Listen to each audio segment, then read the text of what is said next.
Hi everyone, today I wanted to show you this 36-piece 4th of July decoration set. So this set comes with patriotic pinwheels and a small American flags, so it's perfect for decorating outside your house, even for your front yard, your garden, your walkway, porch, or maybe if you want just for a party.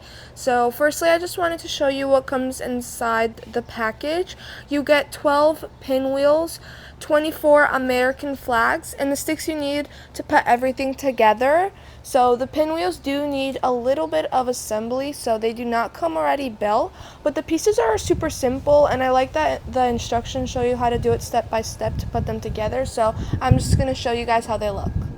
The pinwheels have the red, white, and blue design, and the flags are also a nice size.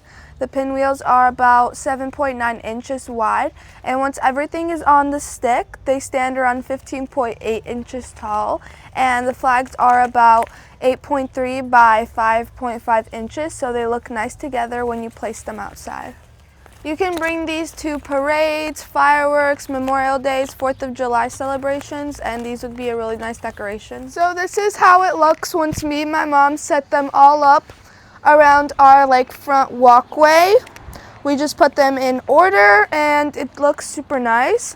Also, another thing is that these do really good with the weather. Heavy rain or wind will not shake these up or make them fall. They're weather resistant, but if you're looking for a super nice way to show pride and celebrate 4th of July or any holiday related to that, then I would definitely recommend getting these.